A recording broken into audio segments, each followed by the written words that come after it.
प्रभु का धन्यवाद हो सुंदर समय के लिए कि परमेश्वर ने हमें अवसर दिया है कि हम क्या करें, उसके नाम को ऊंचा उठा सके, उसके नाम को महिमा दे सके, क्योंकि वो महिमा में परमेश्वर है। वो आदर जलाल के योग है और उसी का राज युगान युग का राज है। Hallelujah, praise the Lord. यिर्मयाह का 17 अध्याय वचन 5 यो कहता है, यहोवा यो कहता है, श्रापित है वह पुरुष जो मनुष्य पर भरोसा रखता है। हालेलुया। परमेश्वर का कलाम वचन हमें बताता है कि श्रापित है वह पुरुष जो मनुष्य पर भरोसा रखता है। हालेलुया। आपका भरोसा किस पर है? अगर आपका भरोसा किसी मनुष्य पर है तो आप श्रापित है इस वचन के द्वारा, क्योंकि आपका भरोसा मनुष्य पर है। और परमेश्वर यहोवा कहता है कि श्रापित है वो मनुष्य जो मनुष्य पर भरोसा रखता है और जो उसका सहारा लेता है। मतलब उस पर भरोसा रखना और उसका सहारा लेना खुदा की दृष्टि में श्रापित ठहरा। और आगे वचन कहता है, जिसका मन यहोवा से भटक जाता है। हालेलुया। मैं फिर कहता हूँ, जिसका मन यहोवा परमेश्वर से भटक जाता है वो अपना सहारा मनुष्यों में ढूंढते हैं। उनको लगता है कि कोई मनुष्य उसको सहारा देगा। हालेलुया। पर तुम क्या देखते हैं आज की इस दशा में, जो महामारी यहाँ इस संसार में आई है, तो सबसे पहले मनुष्य आपको छोड़ता है। जिस पर आपका भरोसा है वो आपको देखना छूना तो दूर, आपका फोन भी उठाना मुनासिब नहीं समझता, क्योंकि उसे ऐसा रोग हो गया जो रोग दूसरों में फैलता है। तो सबसे पहले मनुष्य आपको छोड़ेगा। मनुष्य तो दूर, आपके परिवार के लोग भी आपको छोड़ देंगे, क्योंकि आप में असाध्य रोग लग गया जिसका कोई इलाज नहीं। यहाँ पर हमें समझ में आता है कि परमेश्वर का वचन क्यों कहता है, क्योंकि आपका भरोसा अपने लोगों पर है, मनुष्य पर है। तो सबसे पहले मनुष्य आपको छोड़ेगा ताकि आपका भरोसा टूट जाए और परमेश्वर का यह वचन पूरा हो। और आज हम देखते हैं कि लोगों ने अपने लोगों को इस अवस्था में छोड़ दिया, त्याग दिया, उनसे दूर हो गए, उनकी सुधि नहीं ली।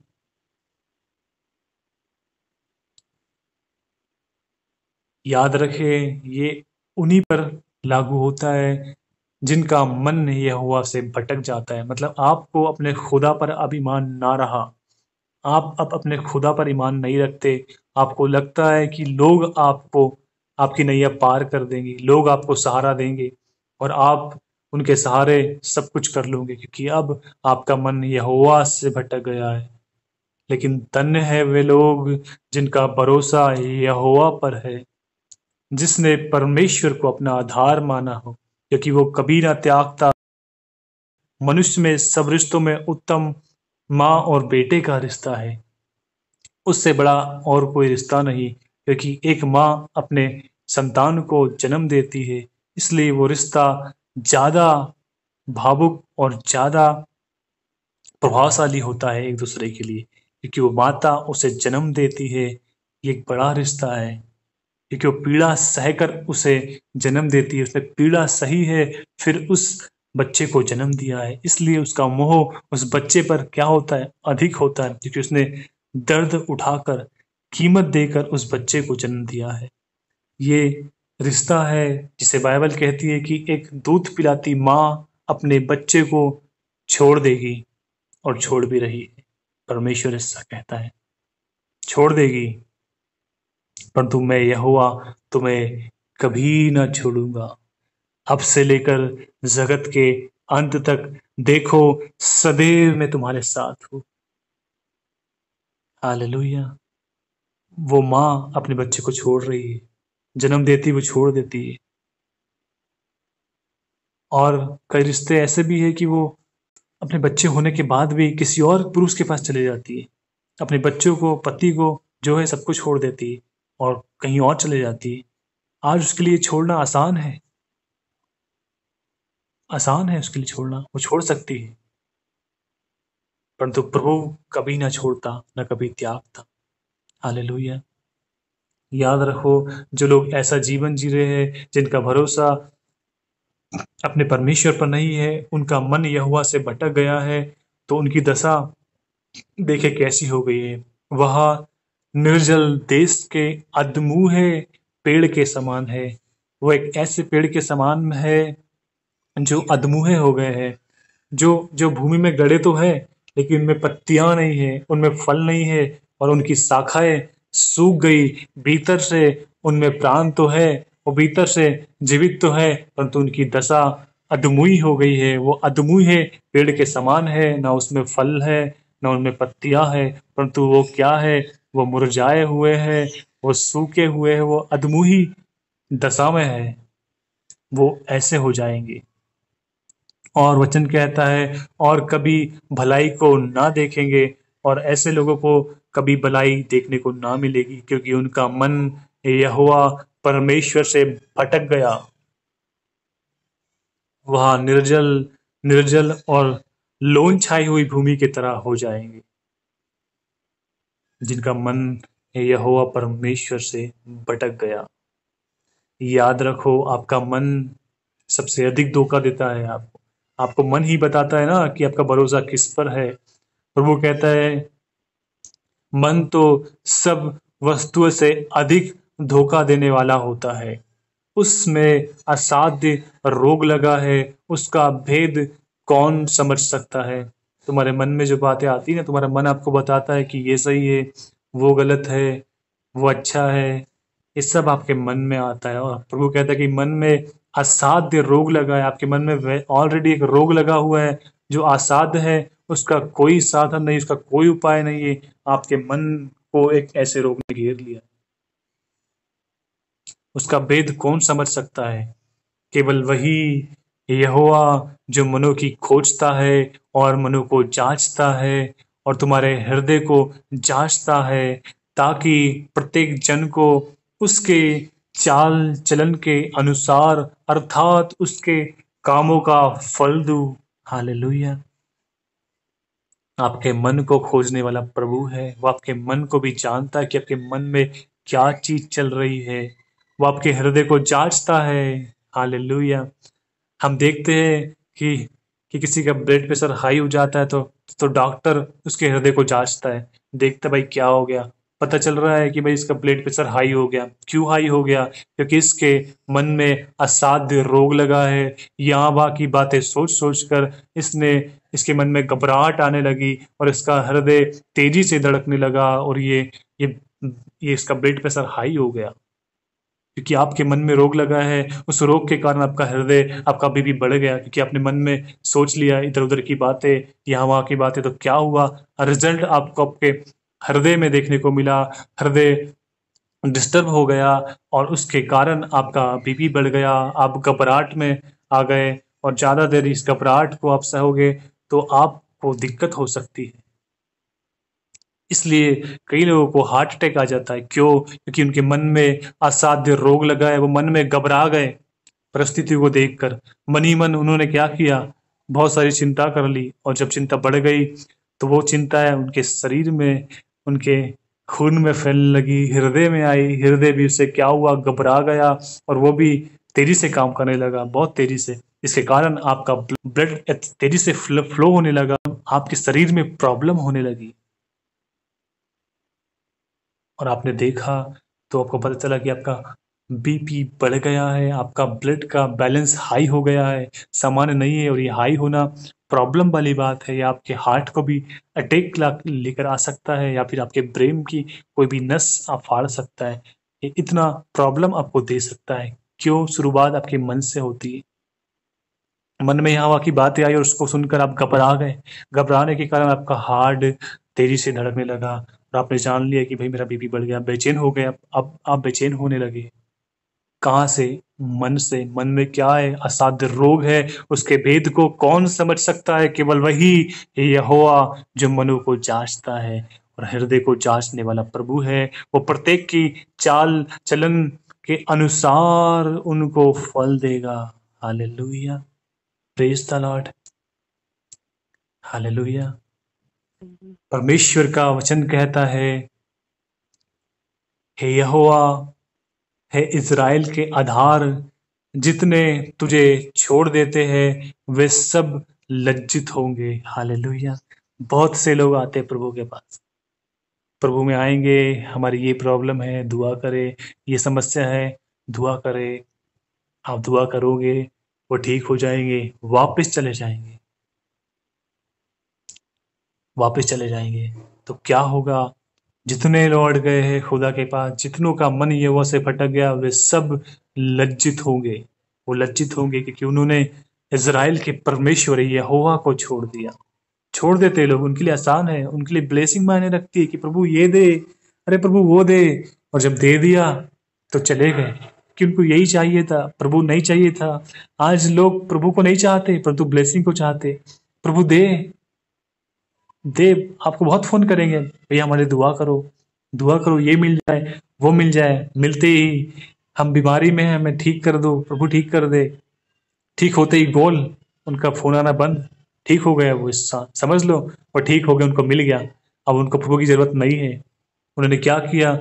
चीजें पाली और खुदा को छोड़ दिया। अंत में वे क्या होंगे? सब लज्जित होंगे।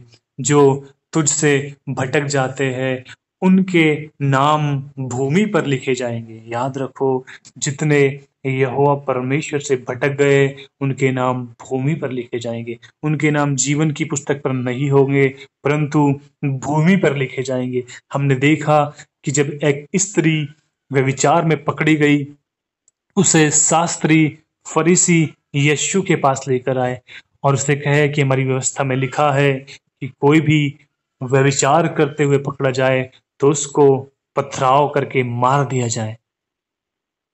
तो बता हम इस स्त्री के साथ क्या करें? तो क्या किया प्रभु ने? भूमि पर उंगली से कुछ लिखने लगा। हालेलुया। भूमि पर उसने लिखा कि जो पापी ना हो वही से पत्थर मारे। और प्रभु का वचन कहता है कि उस भूमि पर उन पापियों के क्या लिखे हैं? नाम लिखे हैं। हालेलुया। प्रभु का वचन कहता है उनके नाम भूमि पर लिखे जाएंगे। जो पापी है उनके नाम कहाँ लिखे जाएंगे? भूमि पर। इसलिए प्रभु ने उनके नाम वहां पर लिख दिया जो पापी है, और उनसे कहा तुम में से पहला पत्थर वही मारे जो निर्दोष हो, जिसने कोई पाप ना किया हो। तब सबके पाप उनको स्मरण आए और सब के सब वहां से चले गए। किसी ने उस स्त्री पर पथराव ना किया। तब प्रभु कहता है देख, किसी ने तुझ पर पथराव ना किया, सब के सब चले गए। तो कहते कि हाँ प्रभु, नहीं किया। प्रभु कहते जा, मैं भी तुझ पर पथराव नहीं करता, कुशल से चली जा, पर तू क्या कर, दोबारा पाप मत कर। और वो स्त्री चले गई। वचन कहता है उन पापियों के नाम भूमि पर लिखे जाएंगे और धर्मियों के नाम जीवन की पुस्तक पर। हालेलुया। क्योंकि उन्होंने बहते जल के सोते यहोवा को त्याग दिया। क्या कर दिया उनने? बहते जल के सोते को त्याग दिया, यहोवा को, और अपने लिए होद बना ली। होद का मतलब होता है मिट्टी को खोद देना बारिश आने के पहले, ताकि उसमें पानी जमा हो जाए और हम उस पानी का इस्तेमाल करें। याद रखो, वो बारिश से भरेगा और गर्मी के आते ही वो सूख जाएगा। और आपने वो होद बना ली और आपको उस होद पर विश्वास है कि हम यहाँ से पानी पिएंगे। और आपने क्या किया? यहोवा जो जो बहते जल का स्रोता है उसको क्या कर दिया? त्याग दिया। इसलिए आपको क्या होना पड़ेगा? लज्जित होना पड़ेगा। और आप उससे भटक गए। अगर आप उससे भटक गए तो याद रखो, आपके नाम भूमि पर लिखे जाएंगे, जीवन की पुस्तक पर नहीं। इसलिए प्रभु ने कहा कि मैं उनके नाम जीवन की पुस्तक से काट दूंगा। मतलब कुछ लोग और रिजेक्शन को देखेंगे जिनके नाम लिख भी गए हैं परंतु उन्होंने क्या करा? फिर से यहोवा बहते जल के स्रोत को त्याग दिया। तो उनके लिए रिजेक्शन तैयार है, उनका नाम जीवन की पुस्तक से काट दिया जाएगा। Hallelujah. Thank you Jesus, thank you Jesus, thank you Lord. अब परमेश्वर का वचन कहता है, धन्य है वह पुरुष जो यहोवा पर भरोसा रखता है, जिसने परमेश्वर को अपना आधार माना है। वाह खुदा, ये वचन में कितना ठहराव है, कितनी शांति है। जिसने तुझ पर भरोसा रखा है, जिसने तुझको अपना आधार माना है, वह पुरुष कैसा है? आए हम जानते हैं कि वह पुरुष कैसा है। वह उस वृक्ष के समान है जो बहती नाली के किनारे लगा जाता है और उसकी जड़ जल के पास फैली हो। जब घाम हो या धूप होगा तब भी उसे ना लगेगी, उसके पत्ते हरे रहेंगे। और जब सूखा वर्ष होगा तो भी उसके विषय में कुछ चिंता ना होगी, क्योंकि वह तब भी फलता रहेगा। हालेलुया। अगर आप अपने स्रोते यहोवा परमेश्वर के पास हो तो आप उस वृक्ष के समान हो जो बहती नदी के किनारे लगाया गया है। वो अपनी ऋतु में फलेगा, और गर्मी भी आएगी तो उसके पत्ते नहीं झड़ेंगे, उसमें पत्ते होंगे, उसमें फल होंगे। वो किसी रीति से अधमुआ ना होगा, वो अपनी ऋतुओं में फलेगा। उसके लिए कोई चिंता ना होगी, वो सूखे वर्षों में भी हरा रहेगा। Praise the Lord. क्योंकि उसने अपना भरोसा यहोवा परमेश्वर पर रखा। हालेलुया। क्या हुआ जब एलिया ने राजा से विरोध कर कर कहा, हे राजा, मैं एक परमेश्वर का सेवक हूँ और मैं जो तुझसे कहता हूँ, मेरा नाम एलिया है और मैं ऊँट का पटुका बांध के उसके नाम का प्रचार किया करता हूँ। मैं जो एलिया हूँ, और तू राजा, भले तू राजा होगा पर तू ए राजा सुन, मैं एक परमेश्वर का दास हूँ और मैं तुझसे कहता हूँ कि मेरे बिना बोले आकाश से वर्षा नहीं होगी, मैं नहीं बरसेगा, मेरे बिना बोले मैं नहीं बरसेगा। उसने क्या किया?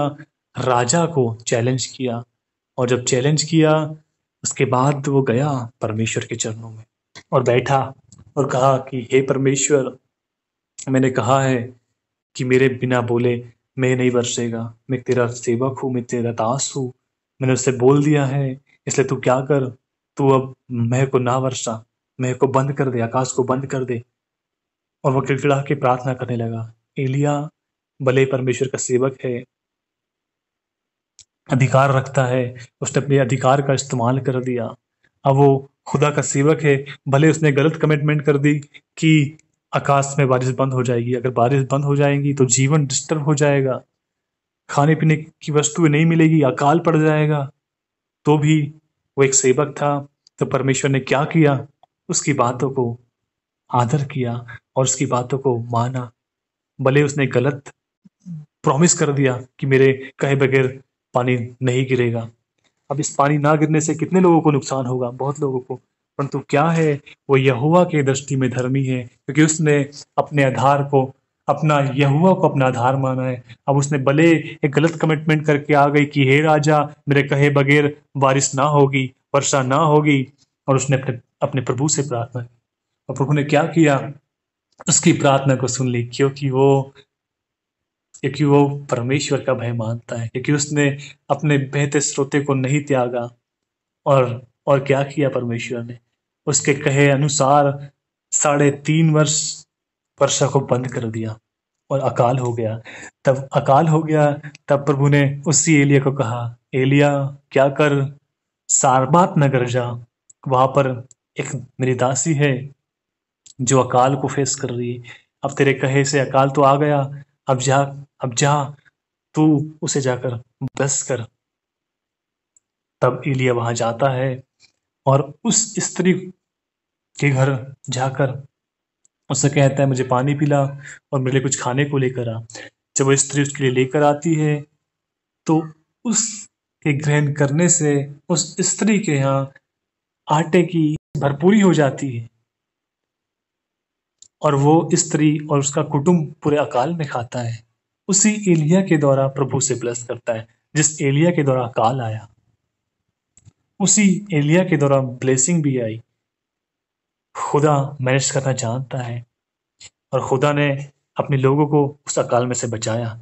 वो अकाल उन्हीं लोगों को परेशान करने के लिए था जो यहोवा परमेश्वर को त्याग देते हैं, जिनका भरोसा राजा पर है कि राजा उन्हें खूब खिलाएगा।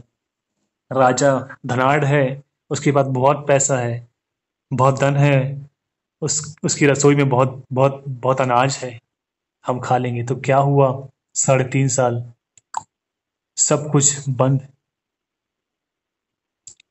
जितना स्टॉक है खा चुके। अब क्या होगा, भूखमरी आ गई, भूख से लोग मरने लगेंगे क्योंकि उनका भरोसा राजा पर है। लेकिन एलिया के परमेश्वर पर जिसका भरोसा था, उस विधवा स्त्री की सुधि लेने एलिया गया। परमेश्वर ने उसकी सुधि ली और उसे क्या किया, अकाल में खिलाया। अगर आप होते तो क्या करते, अकाल को देखकर सोचते कि अब तो हम खाकर मर ही जाएंगे। वो भी ऐसा ही सोच रही थी कि मैं आज खाऊंगी, मेरा बेटा और हम इसको खाकर मर जाएंगे। लेकिन तुम्हें खिलाने वाला प्रभु तुम्हारे साथ है। अगर तुम्हारा भरोसा उस प्रभु पर है तो तुम्हारे लिए एलिया को भेजेगा, और तुम्हें और तुम्हारे कुटुंब को भी वो क्या करेगा, ब्लेस करेगा और अकाल में खिलाएगा। इसलिए तो प्रभु कहता है कि तू विश्वास कर, तेरे विश्वास करने से तेरा घराना भी क्या करेगा, उद्धार पाएगा। क्यों? क्योंकि तूने विश्वास किया है। तेरे विश्वास करने से वे लोग भी उद्धार पाएंगे। खुदा एक के द्वारा कई लोगों को ब्लेस करता है। अगर आपका भरोसा खुदा पर है, अगर आप परिस्थिति से डरते हैं तो याद रखो, खुदा ने पहले ही कहा है कि डरपोक उसके राज के वारिस नहीं होंगे। तुम्हारे लिए हेवन है ही नहीं, तुम संसार के लिए बने हो। और याद रखो, संसार का भी नाश हो जाएगा। प्रभु कहता है कि जब ये नाश नाश होने की बात आएगी तो लूत की पत्नी को याद रखना।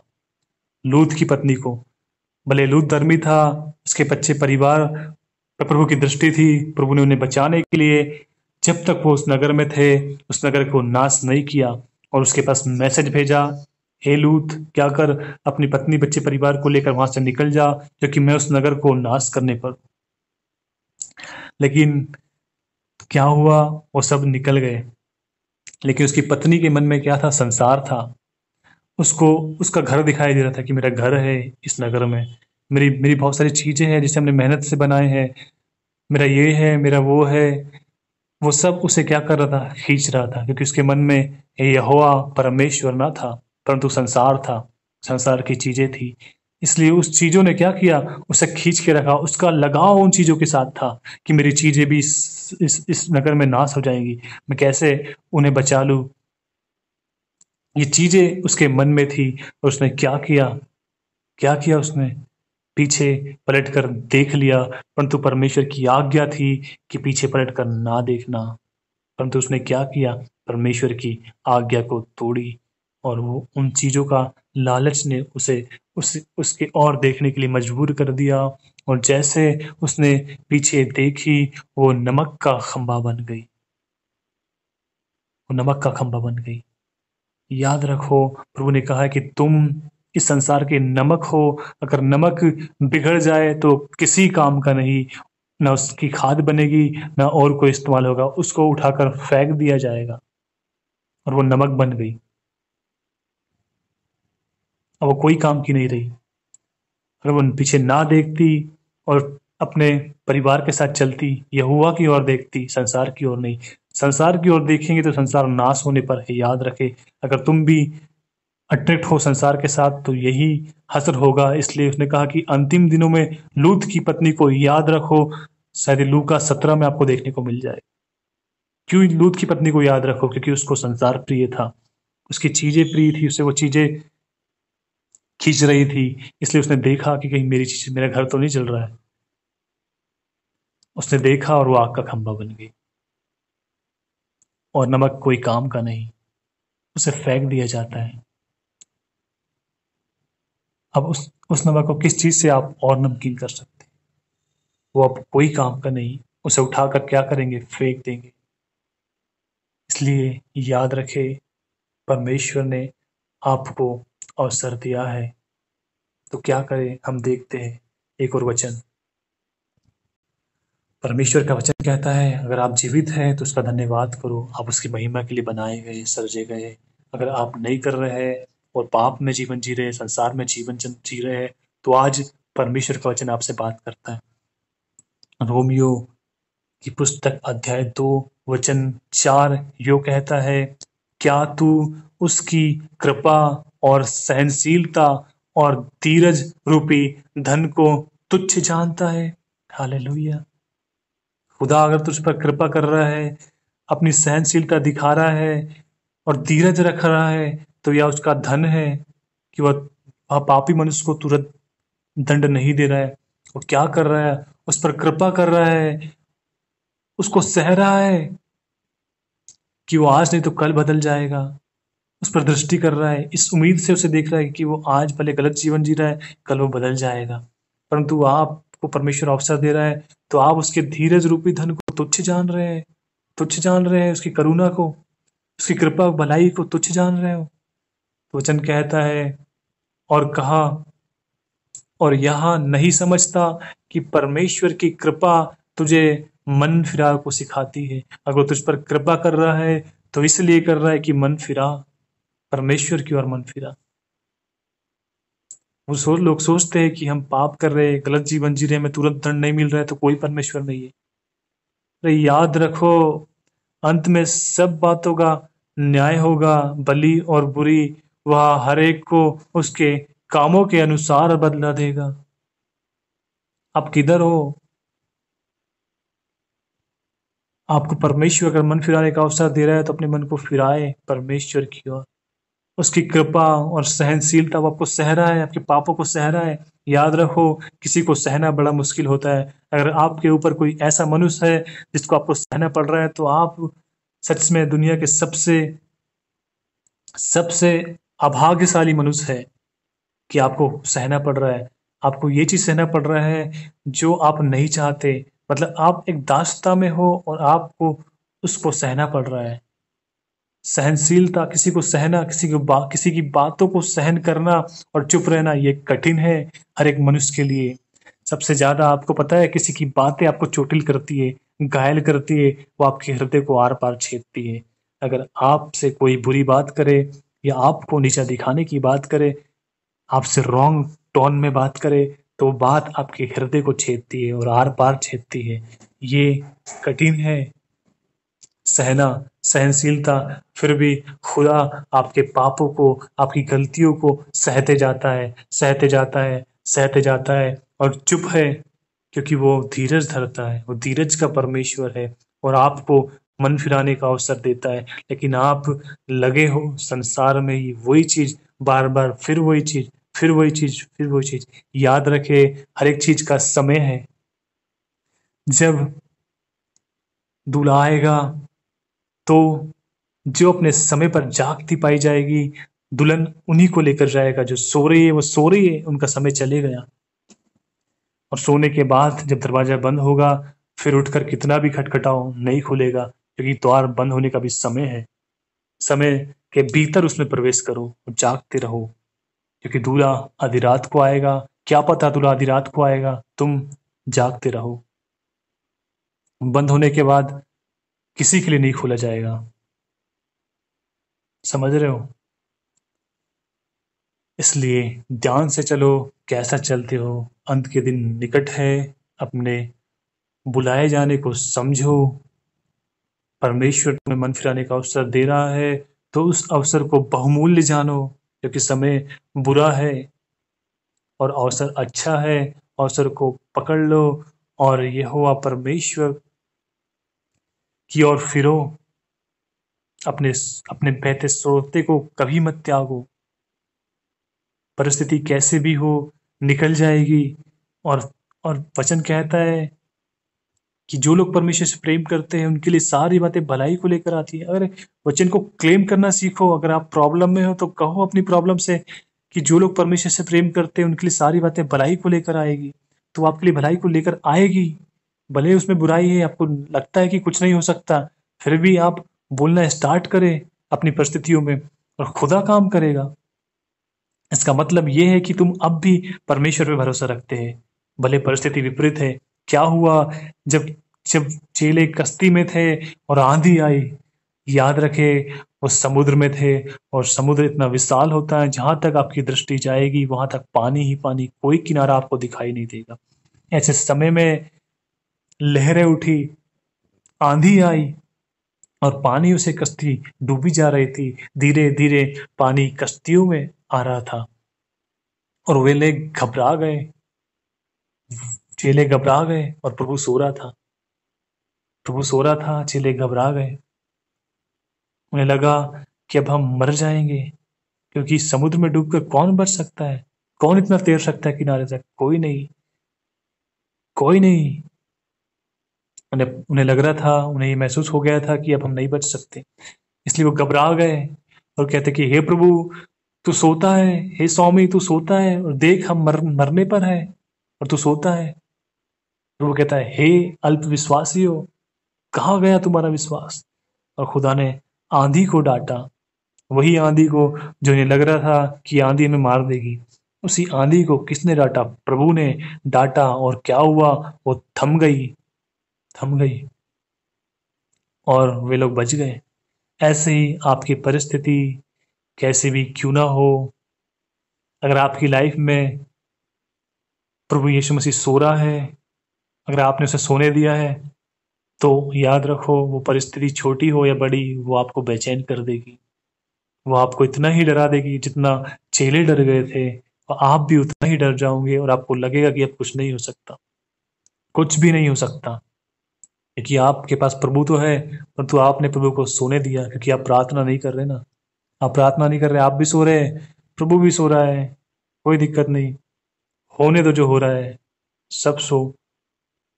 लेकिन जो जाग रहे हैं, जो प्रार्थना कर रहे हैं, वो परीक्षा में नहीं पढ़ रहे। उठाओ प्रभु को, आपने सोने दिया है। प्रभु उठेगा और डांटेगा तो आंधियां थम जाएगी।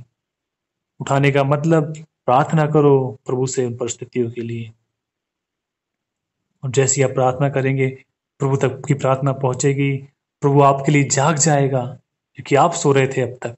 प्रभु तो हमेशा जागते रहता है, ना वो ऊँगता है ना सोता है। परंतु आप सो रहे थे, खुदा को अवसर ना दिया काम करने का, इसलिए खुदा ने काम नहीं किया। लेकिन जब खुदा को अवसर मिला, तो खुदा ने आंधी को डांटा, आंधी थम गई और सबने जीवन पाया। और वो लोग हैरान हो गए कि ये कैसा प्रभु है जो आंधी को डांटता है और आंधी भी इसकी बातों को मानती है। Praise the Lord. खुदा आज के वचन के अनुसार प्रभु सुनने वाले को आशीषित कर। प्रभु यहोवा बहते जल का स्रोता है, और जिनका आधार यहोवा परमेश्वर है, वे उस पेड़ की तरह है जो बहती नालियों के किनारे लगा है। वह अपने ऋतुओं में फलते हैं, वह कभी मुरझाते नहीं। खुदा आज के वचन के अनुसार हर एक को ब्लेस कर खुदा, हर एक के जीवन को बदल मेरे खुदा।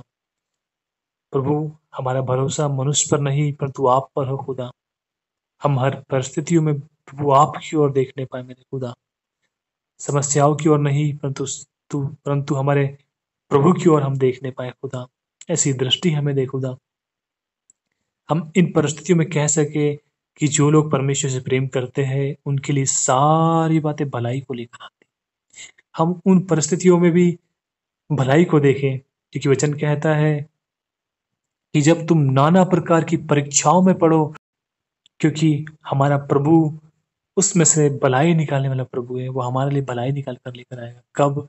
जब हमारा विश्वास उस पर होगा, जब हमारा भरोसा उस पर होगा, तब वो हमारे जीवन में काम करेगा, और उन कठिन परिस्थितियों से भी वो हमारे लिए भलाई को लेकर आएगा, जो हमें बहुत बड़ी लग रही थी, जिस परिस्थितियों ने हमें अस्त व्यस्त कर दिया था और हमारा जी जी में नहीं था। ऐसी परिस्थितियां भी खुदा हमारे लिए भलाई को निकालने वाला प्रभु है। क्या हुआ जब इजरायली मिस्र देश से तो निकले, पर तो सामने लाल समुद्र, पीछे मिस्र देश की सेना। ऐसी कठिन परिस्थितियों में उन्हें लगा कि अब हम फिर से बंधुआई में चले जाएंगे, वो फिर से हमें मारेंगे। पर तो खुदा का कलाम उनके बीच में था। प्रभु ने मूसा से बात किया और कहा कि हे मूसा, लाठी को समुद्र पर रख, तो समुद्र दो भाग हो जाएगा और तुम्हारे लिए रास्ता निकल जाएगा। विश्वास करने वाले के लिए ऐसे प्रभु काम करता है। और उसने लाठी को समुद्र पर दे मारा और समुद्र दो भाग हो गया, और उसमें से इजरायली ऐसे निकल गए मानो जैसे सूखी भूमि से निकलते हैं, और वो उस पार हो गए जब मिस्र ने देखा कि इसमें रास्ता बन गया है, तो वो भी उस रास्ते में, समुद्र के रास्ते में उतरे। और जैसे ही वो लोग उतरे, तो प्रभु ने उन उन रास्ते को बंद कर दिया, और समुद्र वापस से मिल गया, और वो मिस्र की सेना उस समुद्र में मारी गई। प्रभु ऐसे काम करता है। अगर आपका भरोसा उस पर है, अगर आपका भरोसा संसार में है, मनुष्य पर है, तो फिर आप श्रापित हैं, और आपने सच में उसके वचन के अनुसार अपने यहोवा परमेश्वर को क्या कर दिया? त्याग दिया। आप भटक गए उससे, आप उससे भटक गए हो। जब तक आप वापिस से उसके पास नहीं आओगे, उसके साथ रिश्ते में नहीं आओगे, उस पर भरोसा नहीं करोगे, तो आपके लिए छोटी सी चीज भी कठिन है, आप नहीं कर पाओगे। लेकिन अगर आपका भरोसा प्रभु पर है, तो आपके लिए असंभव भी संभव करने वाला प्रभु आपके साथ है। वो आपको हर जगह से निकाल लेगा, हर जगह से निकालेगा, हर परिस्थिति को बदल देगा।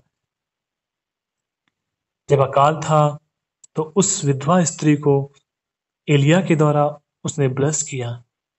उसे नहीं पता था कि वो अकाल में जी पाएगी, और उसके साथ उसके उसका पूरा कुटुंब भी बचाया जाएगा। उसे नहीं मालूम था। उसे ये मालूम था कि आज आखिरी भोजन है, मैं खाऊंगी और मेरा बच्चा खाएगा, और हम दोनों मर जाएंगे। परंतु अगर आपका भरोसा प्रभु पर है, तो आप आपके लिए एलिया को भेजेगा, और एलिया के द्वारा आपको ब्लेस करेगा, और आप ना मरोगे, वरन पूरे काल में आप भी खाओगे, और आपका कुटुंब भी खाएगा, क्योंकि आपका भरोसा परमेश्वर पर है। जिनका भरोसा परमेश्वर पर है, वे कभी न डगमगाएंगे। वो हमेशा अपनी ऋतुओं में फलेंगे, और हमेशा ब्लेस रहेंगे, क्योंकि उनका भरोसा परमेश्वर पर है। उन्होंने परमेश्वर को अपना आधार माना है, इसलिए वे कभी न डगमगाएंगे, और हमेशा ब्लेस रहेंगे। खुदा, आज के वचन से आपने हमसे बोला, बातचीत किया, हमें ब्लेस किया, हम धन्यवाद करते हैं। प्रभु, हमारा भरोसा तुझ पर ही हो खुदा। तू हमारे लिए दृढ़ चट्टान है खुदा, तू हमारा गढ़ है, तू हमारा शरण स्थान है प्रभु। हम अपने संकट में तुझे ही पुकारेंगे, कि तू ही हमें बचाने वाला, छुड़ाने वाला और हमारा प्रभु है। तू हम पर अनुग्रह करता है। हम धन्यवाद करते, सारा आदर में जलाल आपको देते हैं। धन्यवाद के साथ मसीह यीशु के नाम में इस दुआ को मांग लेते हैं। आमीन, आमीन और आमीन।